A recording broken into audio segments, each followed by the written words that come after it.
Puji Tuhan, kita akan tetap berdiri. Kita akan bersama-sama mengucapkan mega project karakter Kristus hari Sabtu. Bapak Ibu Saudara bisa mengikuti saya. Mega project karakter Kristus hari Sabtu, taat, kasih, berkorban, bijaksana. Sekali lagi, mega project karakter Kristus hari Sabtu, taat, kasih, berkorban, bijaksana. Terima kasih, silakan duduk kembali. Saudara yang dikasihi oleh Tuhan, kemarin saya baca sesuatu berita yang menuliskan ada seorang peramal berkata, peramal ini terkenal dan dia mengatakan bahwa tahun 2025 adalah awal kehancuran bagi umat manusia. Tetapi saya mau katakan kepada kita semua bahwa dunia boleh memprediksi banyak hal. Tetapi kita sebagai anak-anak Tuhan, sebagai orang percaya, sekalipun dunia ini tampaknya semakin tidak baik-baik saja, bahkan orang dunia memprediksi bahwa tahun ini merupakan awal kehancuran daripada umat manusia. Tetapi kita sebagai orang percaya, kita harus beriman bahwa tahun 2025 merupakan awal kemenangan bagi orang percaya. Amin. Saudara yang dikasihi oleh Tuhan, hari ini saya akan menyampaikan firman Tuhan dengan satu tema kecil. Iman yang membawa kemenangan. Setiap orang pasti ingin menang. Pada waktu dia mengikuti satu pertandingan, suatu perlombaan, dia pasti ingin supaya dia menjadi seorang pemenang. Bahkan dia menerima hasil yang terbaik di dalam hidupnya. Kita sebagai orang percaya, kalau kita ingin mencapai kemenangan di dalam hidup kita, maka jangan pernah berpuas diri dengan sekedar menjadi orang percaya. Karena percaya saja tidak cukup. Karena iman kita harus disertai perbuatan. Karena yang Tuhan mau dari dalam hidup kita adalah iman yang hidup. Kita lihat dalam Yakobus pasal 2 ayat yang ke-17. Yakobus pasal yang kedua ayat yang ke-17. Firman Tuhan berkata, demikian juga halnya dengan iman. Jika iman itu tidak disertai perbuatan, maka iman itu pada hakikatnya adalah mati. Sekalipun kita menjadi orang Kristen, sekalipun kita berkata kita percaya, tetapi firman Tuhan mengatakan bahwa bisa jadi kita yang percaya ini hanya memiliki iman yang mati. Karena iman kita, kepercayaan kita hanya sebatas kita percaya. Tidak ada buah yang kita hasilkan daripada kepercayaan kita kepada Tuhan. Di ayatnya yang ke-22 dalam Yakobus 2 ayat yang ke-22. Dikatakan bahwa kamu lihat bahwa iman bekerja sama dengan perbuatan-perbuatan. Dan oleh perbuatan-perbuatan itu iman menjadi sempurna. Untuk bisa mencapai kemenangan di dalam hidup kita, kita harus menyempurnakan iman kita di dalam Tuhan. Bagaimana caranya supaya iman kita disempurnakan? Kita harus bekerja sama di dalam iman untuk menyertai perbuatan-perbuatan dari iman kita. Percuma kita bilang kita percaya, percuma kita berkata kita orang percaya, tapi kita hidup dalam kekhawatiran, kita hidup di dalam ketakutan, kita selalu berkeluh kesah di dalam hidup kita. Seolah-olah Tuhan yang kita sembah tidak mampu memberkati kehidupan kita. Saudara yang dikasihi oleh Tuhan, hari ini kita akan belajar dari Ishak anak Abraham. Di mana pada saat dia mengalami satu keadaan yang sulit, dia tidak marah, dia tidak kecewa, dia tidak memilih untuk meninggalkan Tuhan. Tetapi di tengah-tengah keadaan yang sulit, Ishak memilih untuk membuahi imannya kepada Tuhan. Dan dari iman itu, iman yang berbuah itu, Ishak menerima kemenangan yang daripada Tuhan. Kita buka dalam Kejadian pasal 26 ayat yang pertama. Kejadian pasal 26 ayat pertama, firman Tuhan berkata, maka timbullah kelaparan di negeri itu. Ini bukan kelaparan yang pertama yang telah terjadi dalam zaman Abraham. Sebab itu Ishak pergi ke Gerar kepada Abimelek raja orang Filistin. Pada saat itu tempat di mana Ishak tinggal di Kanaan, terjadi kelaparan yang melanda negeri mereka.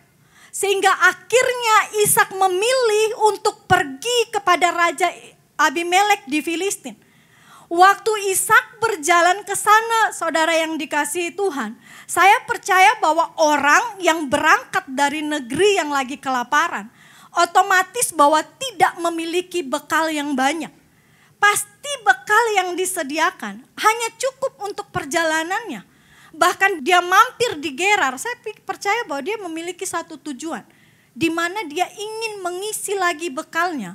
Karena tujuan akhir yang ingin ditempuh oleh Ishak adalah Mesir. Saudara yang dikasihi Tuhan, dalam ayat yang kedua, pada waktu Ishak sampai di Gerar, firman Tuhan berkata bahwa lalu Tuhan menampakkan diri kepadanya serta berfirman, janganlah pergi ke Mesir, diamlah di negeri yang kukatakan kepadamu. Ayat selanjutnya, tinggallah di negeri ini sebagai orang asing. Tuhan berkata bahwa jangan engkau pergi ke Mesir, tinggallah di Gerar sebagai orang asing. Dikatakan bahwa maka aku akan menyertai engkau dan memberkati engkau, sebab kepadamulah dan kepada keturunanmu akan kuberikan seluruh negeri ini. Dan aku akan menempati sumpah yang telah kuikrarkan kepada Abraham ayatmu. Selanjutnya dikatakan, aku akan membuat banyak keturunanmu seperti bintang di langit. Aku akan memberikan keturunanmu seluruh negeri ini. Dan oleh keturunanmu semua bangsa di bumi akan mendapat berkat. Dikatakan selanjutnya, karena Abraham telah mendengar firmanku dan memelihara kewajibannya kepadaku, yaitu segala perintah, ketetapan dan hukumku. Ayat ke-6 menuliskan, jadi tinggallah Ishak di Gerar. Iman yang pertama yang dimiliki oleh Ishak adalah iman yang disertai ketaatan. Pada waktu firman Tuhan datang kepada Ishak, Tuhan tidak langsung menunjukkan ini berkat yang akan saya berikan kepada engkau. Bahkan Tuhan tidak memberikan langsung berkat. Bisa nggak Tuhan berikan lewat Raja Abimelek? Bisa. Tetapi saat itu Tuhan berfirman kepada Ishak, engkau tinggallah di tempat ini seperti orang asing. Berarti bahwa seperti orang yang datang, orang asing sudah pasti waktu kita datang di suatu negeri, kita tidak tahu ke kiri atau ke kanan jalannya, kita tidak tahu bagaimana kita bekerja. Tetapi yang dipegang oleh Ishak adalah janji Tuhan. Bahwa Tuhan akan memberkati kehidupan Ishak di tempat itu. Sehingga Ishak menetapkan kepercayaannya kepada Tuhan. Dan dia membuahi imannya dengan taat kepada apa yang Tuhan katakan. Sekalipun belum ada tanda-tanda di tempat itu bahwa dia akan diberkati. Sekalipun rasanya tidak ada harapan dari semua yang terjadi di tempat itu. Tidak ada orang yang datang dan bahwa saya akan memberikan engkau sekian dan sekian. Tetapi Ishak memilih untuk percaya kepada janji Tuhan. Dia tidak hanya percaya, namun dia taat untuk melakukannya. Mungkin pada saat Ishak tidak taat, Ishak pergi ke Mesir, bisa nggak Ishak diberkati? Ishak bisa saja diberkati, tapi bisa jadi berkat yang diterima oleh Ishak tidak akan menjadi lebih besar daripada berkat yang Tuhan janjikan.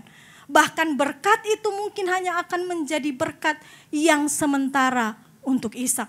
Saya membaca satu teks di dalam sebuah buku berkata bahwa pada saat masalah terjadi di depan kita, Tuhan memberikan kita dua pilihan sebagai anak-anak Tuhan. Apakah kita memilih untuk menghindar dari masalah itu, ataukah kita memilih untuk masuk dan melewati masalah itu? Pada waktu kita memilih untuk menghindar dari masalah, kita berdoa, Tuhan tolong, saya gak bisa menghadapi masalah itu. Bisa gak Tuhan tolong? Tuhan tolong, kita terhindar dari masalah.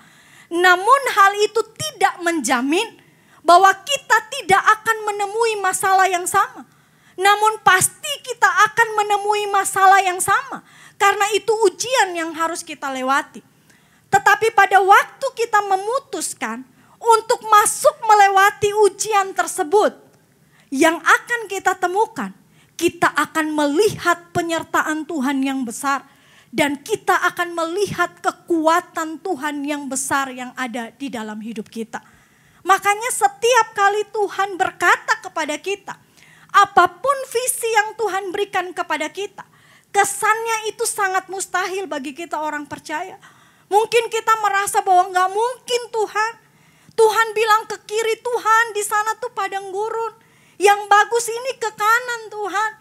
Tetapi pada waktu kita bertindak sesuai dengan apa yang Tuhan perintahkan di dalam hidup kita, kita akan melihat penyertaan Tuhan yang besar. Kita akan melihat kekuatan Tuhan yang besar. Sehingga kita akan melihat berkat-berkat Tuhan dicurahkan di dalam hidup kita. Kita mungkin akan tetap diberkati waktu kita menolak untuk masuk di dalam perkara ini. Kita menolak untuk masuk di dalam ujian ini, kita mungkin akan diberkati. Tetapi berkat itu hanya akan membawa kita berputar-putar. Sehingga visi Tuhan yang mungkin besok sudah terjadi, itu harus memakan waktu sekian lama di dalam hidup kita.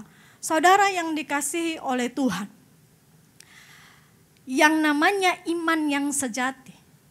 Iman yang sejati tidak hanya berbicara tentang ungkapan perasaan kita. Atau tidak hanya berbicara tentang suatu yang kita perkatakan di dalam hidup kita. Tetapi iman yang sejati adalah sebuah tindakan di mana kita mempercayakan seluruh hidup kita kepada Tuhan. Dan kita mengikuti arah yang ditentukan oleh Tuhan. Makanya kalau kita berkata kita orang percaya, maka taat. Apapun itu. Sekalipun tidak ada gambaran kemenangan di dalam hidup kita. Sekalipun seolah-olah tidak ada kepastian bahwa kita akan menang, tetap taat. Karena di ayatnya yang ke-12, Kejadian 26 ayat yang ke-12, Tuhan membuktikan itu di dalam kehidupan daripada Ishak. Dia yang seorang yang asing, firman Tuhan mengatakan, maka menaburlah Ishak di tanah itu. Dan dalam tahun itu juga ia mendapat hasil 100 kali lipat. Sebab ia diberkati Tuhan. Selanjutnya dikatakan dan orang itu menjadi kaya. Bahkan kian lama kian kaya. Sehingga ia menjadi sangat kaya. Ia mempunyai kumpulan kambing domba dan lembu sapi. Serta banyak anak buah. Sehingga orang Filistin itu cemburu kepadanya. Tuhan sanggup mendatangkan berkat di dalam hidup kita. Tidak hanya berbicara tentang berkat jasmani, tapi berkat rohani akan meluap di dalam hidup kita. Sehingga kita bisa menghasilkan buah di dalam hidup kita. Saudara yang dikasihi oleh Tuhan, iman yang kedua yang dimiliki oleh Ishak adalah iman yang disertai kerendahan hati. Di ayatnya yang ke-15, ayatnya yang ke-16, dikatakan bahwa pada waktu Ishak sudah diberkati hidupnya 100 kali lipat dari apa yang ditaburnya, dia terima hambanya, dia semakin kaya. Dikatakan bahwa lalu Abimelek datang kepada Ishak. Dia berkata, pergilah dari tengah-tengah kami, sebab engkau telah menjadi jauh lebih berkuasa daripada kami. Ayat 17. Jadi pergilah Ishak dari situ dan berkemalah ia di lembah Gerar dan ia menetap di situ. Saudara yang dikasihi oleh Tuhan, Ishak tidak marah dengan keadaan. Kalau dia pergi meninggalkan tempat di mana saat itu dia menabur, Ishak pasti pergi tidak membawa ladangnya. Dia akan meninggalkan ladang yang menghasilkan ini. Tetapi waktu dia disuruh untuk pergi, dia tetap rendah hati. Dia tetap menghormati keputusan dari Raja Abimelek. Lalu dia pergi. Mengapa dia pergi? Karena dia memiliki iman kepada Tuhan yang tidak tergoyahkan. Bahwa kalau Tuhan yang berjanji, sekalipun berkat yang sudah kita genggam direbut oleh orang lain, Tuhan sanggup mendatangkan berkat yang lebih besar. Dikatakan bahwa dia pindah ke lembah Gerar. Bisa gak marah Ishak? Ishak bisa aja menjadi kecewa. Bisa saja mulai khawatir. Bisa saja mulai takut. Bisa gak Ishak melawan Abimelek? Sangat bisa. Karena firman Tuhan berkata bahwa kepunyaan Ishak sudah jauh lebih besar. Sampai mendatangkan iri hati dari orang-orang Filistin. Tetapi saat dia diperintahkan dia tunduk. Dia pindah ke lembah Gerar di mana seolah-olah tidak akan ada keberhasilan di sana. Tetapi Ishak sadar dan Ishak percaya, Ishak tahu bahwa apa yang terjadi dulu dalam kehidupan bapaknya, Tuhan sanggup menyediakan di tengah-tengah apapun yang tidak ada. Waktu perjalanan daripada Abraham, Ishak melihat sendiri kesaksian-kesaksian hidup daripada Abraham. Dan Abraham mewariskan iman itu kepada Ishak. Bahwa dia tetap percaya sekalipun dia ada di dalam lembah. Saudara yang dikasihi oleh Tuhan, pada waktu kita percaya kepada Tuhan, kita taat dengan semua perintah Tuhan. Lalu Tuhan memberikan kita berkat. Jangan pernah menggenggam berkat itu. Seolah-olah berkat itu adalah hasil usaha kita. Kita menggenggam dengan erat karena kita lupa bahwa itu pemberian Tuhan. Sehingga kita menjaganya dengan baik. Sehingga kita merawatnya dengan baik. Dan pada waktu sesuatu Tuhan izinkan terjadi di dalam hidup kita. Lalu kita harus melepaskan berkat itu. Kita harus kehilangan berkat-berkat itu. Jangan sampai respon kita marah kepada Tuhan.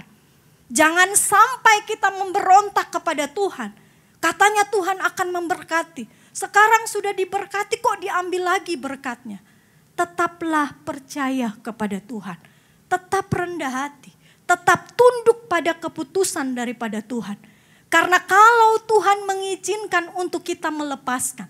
Kalau Tuhan memerintahkan untuk kita meninggalkan, bahwa pada saat kita melepas apa yang menjadi berkat dalam hidup kita, percayalah bahwa Tuhan sementara akan membawa kita menggenggam sesuatu yang lebih besar. Kalau kita terus menggenggam dengan erat, tanpa kita sadar kita akan kehilangan. Mungkin berkat itu tinggal dalam hidup kita, tapi kita kehilangan Tuhan pemilik berkat itu. Tapi pada waktu kita tidak menggenggam dengan erat berkat yang Tuhan berikan. Namun kita menyerahkan seluruh berkat yang Tuhan berikan kepada Tuhan. Terserah Tuhan berkat ini mau dikelola seperti apa. Tuhan perintahkan saya memberi. Tuhan perintahkan saya berbelas kasihan, saya berbelas kasihan. Kita bertindak dan kita sadar bahwa berkat itu datang daripada Tuhan. Saya percaya bahwa sama seperti yang terjadi dengan Ishak. Tuhan mampu memberkati Ishak di tengah-tengah lembah Gerar. Saudara yang dikasihi oleh Tuhan. Dikatakan di dalam Lukas pasal 14 ayat yang ke-11. Lukas pasal 14 ayatnya yang ke-11. Firman Tuhan berkata bahwa sebab barang siapa meninggikan diri, ia akan direndahkan. Dan barang siapa merendahkan diri, ia akan ditinggikan. Rendahkanlah diri kita di bawah kaki Tuhan. Tunduklah pada keputusan-keputusan Tuhan di dalam hidup kita. Dan Tuhan akan mengangkat engkau jauh lebih tinggi dari yang kita pikirkan. Saudara yang dikasihi oleh Tuhan, iman yang dimiliki oleh Ishak tidak hanya disertai ketaatan, tidak hanya disertai kerendahan hati, tapi iman yang dimiliki oleh Ishak juga disertai oleh kesabaran. Pada waktu Ishak tiba di Gerar, dia mulai berkata kepada hamba-hambanya, ayo kita gali kembali sumur yang telah ditutup oleh orang Filistin. Sumur Abraham yang telah ditutup. Mereka mulai menggali. Di dalam ayatnya yang ke-18 dikatakan hamba-hambanya menggali. Dan pada waktu mereka menggali, mereka mulai menemukan air yang meluap-luap. Lalu datanglah orang Filistin dan berkata kepada mereka, mereka mengklaim bahwa ini adalah milik kepunyaan mereka. Tetapi yang terjadi, apakah Ishak marah? Apakah Ishak kecewa? Apakah Ishak melawan? Tidak, Bapak Ibu. Di ayat yang ke-18 dikatakan bahwa tidak ada pemberontakan atau perlawanan daripada Ishak. Bahkan tidak cukup sampai di situ saja. Di ayat yang ke-19 kembali lagi, Ishak mulai memerintahkan hambanya untuk menggali sumur yang kedua. Waktu mereka menggali, air itu sudah muncul. Lagi orang Filistin datang dan mengklaim bahwa itu adalah milik kepunyaan mereka. Yang kedua, apakah Ishak menjadi kecewa dan melawan? Tidak. Ishak masih tetap ada kesabaran di dalam hatinya. Sampai yang ketiga, ujian itu selesai. Dia mulai menggali di ayat yang ke-20. Di ayatnya yang ke-22, dia pindah ke sumur yang ketiga. Dia menggali di sana dan sumur itu tidak ada pertengkaran. Dan akhirnya dia berkata, dia menamai sumur itu Rehobot. Dan ia berkata, sekarang Tuhan telah memberikan kelonggaran kepada kita. Sehingga kita dapat beranak cucu di negeri ini. Saudara yang dikasihi oleh Tuhan, Ishak memiliki iman yang disertai kesabaran. Dia tahu ini belum waktunya Tuhan. Dia tahu bahwa ini bukan tempat yang terbaik yang Tuhan berikan. Karena kalau sesuatu yang datang daripada Tuhan pasti ada damai. Kalau dia merebut dia bisa dapat. Tetapi pastinya tidak ada damai antara dia dan orang Filistin. Tetapi waktu dia tidak berhasil di tempat yang pertama. Dia tidak kecewa, dia tidak melawan. Dia tidak dengan arogan merampas itu. Itu adalah hasil upayanya. Tetapi dengan kesabaran, dia merelakan itu menjadi bagian mereka. Pindah lagi, hal yang sama terjadi, tetap sabar. Dia tetap memberikan kepada mereka. Sampai yang ketiga, waktu tidak ada pertengkaran. Waktu ada damai. Dia tahu itu sudah waktunya dan itu tempat yang terbaik. Terkadang di dalam hidup kita, kita sudah ditunjukkan Tuhan, mungkin kita dapat berkat hari ini. Tapi berkat itu mendatangkan percecokan, perkelahian, tidak ada damai. Bisa jadi itu bukan daripada Tuhan. Itu adalah satu ujian. Di mana kalau kita sabar, Tuhan pasti memberkati hidup kita. Dan dikatakan bahwa kesabaran daripada Ishak membuahkan hasil yang ketiga, sumur itu menjadi bagiannya. Amsal 16 ayat yang ke-32. Firman Tuhan berkata bahwa orang yang sabar melebihi seorang pahlawan. Orang yang menguasai dirinya melebihi orang yang merebut kota. Pada saat kita diperlakukan tidak adil, kita harus menguasai diri kita supaya kita sabar. Karena pada waktu kita sabar, kita menguasai diri kita. Kita sementara menunjukkan kekuatan besar yang ada pada kita. Dan tentunya kita akan menjadi lebih dari pemenang. Saudara yang dikasihi oleh Tuhan, apapun yang terjadi dalam hidup kita, tetap sabar. Tunggu waktu Tuhan. Dan tunggu saat yang terbaik yang Tuhan berikan di dalam hidup kita. Yang keempat, iman yang dimiliki oleh Ishak. Yang keempat adalah iman yang disertai pengampunan. Pada saat Ishak sudah diberkati di lembah Gerar. Firman Tuhan berkata di ayatnya yang ke-26. Dikatakan datanglah Abimelek dari Gerar mendapatkannya. Bersama-sama dengan Ahuzat sahabatnya dan Pikol kepala pasukannya. Saya percaya ada ketakutan, Ada kekhawatiran dalam hati Raja Abimelek sehingga dia datang bersama dengan kepala pasukannya, dengan orang yang hebat. Waktu dia datang, saya akan bahas secara cepat, saya tidak akan baca satu persatu kisah ini. Tapi dikatakan bahwa waktu Ishak berjumpa dengan mereka, Ishak berkata bahwa mengapa engkau datang? Bukankah engkau tidak menyukai aku? Tetapi waktu Abimelek mengutarakan kekhawatirannya kepada Ishak. Dan dia berkata bahwa bukankah engkau sudah diberkati oleh Tuhan. Maka dikatakan di ayatnya yang ke-30. Dikatakan bahwa kemudian Ishak mengadakan perjamuan bagi mereka. Lalu mereka makan dan minum. Pada saat itu. Saat orang datang bertamu di kediaman kita, kita mengadakan penyambutan, perjamuan, makan dan minum bersama dengan mereka. Berarti kita menghormati mereka. Ada keramah tamahan yang diberikan Ishak kepada mereka. Ishak sudah melupakan apa yang mereka lakukan. Di mana mereka mengusir Ishak di saat Ishak sudah mengupayakan ladangnya. Di mana Ishak sudah diberkati di tempat itu dia diusir. Bahkan sampai dia sudah ada di lembah pun dia masih dirongrong. Apa yang diusahakannya dirampas. Tetapi Ishak tidak mengingat semua itu. Bahkan dikatakan di ayatnya yang ke-31. Keesokan harinya pagi-pagi bersumpah-sumpahlah mereka. Ishak berjanji bahwa Ishak tidak akan menghukum mereka, melakukan sesuatu kepada mereka dan sebaliknya mereka terhadap Ishak. Kemudian Ishak melepaskan mereka dan mereka meninggalkan dia dengan damai. Ada pengampunan yang Ishak berikan kepada mereka karena dia percaya bahwa semua yang dia miliki datang daripada Tuhan. Dan Tuhan akan sanggup memberkati dia, menjaga dia, menolong dia. Dia buang semua kekecewaan hatinya dan dia ampuni. Hari ini saudara yang dikasihi oleh Tuhan. Di ayat yang ke-32 di situ dikatakan.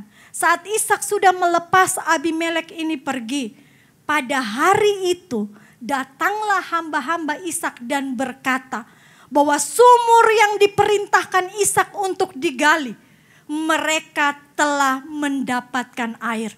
Waktu kita melepas pengampunan dari hidup kita, ada damai di dalam hati kita. Waktu kita melepas pengampunan, kita meninggalkan semua yang telah menyakiti kita, kita lepaskan dengan ikhlas di dalam hati kita. Saya percaya bahwa Tuhan akan menumbuhkan mata air di dalam hidup kita. Tuhan akan memberkati hidup kita. Sehingga hidup kita diberkati secara jasmani. Dan hidup kita diberkati secara rohani. Sehingga kemanapun kita pergi, dimanapun kita berada, kita akan menjadi berkat dan berbuah untuk kemuliaan nama Tuhan. Saya jemput kita bangkit berdiri, kita berdoa.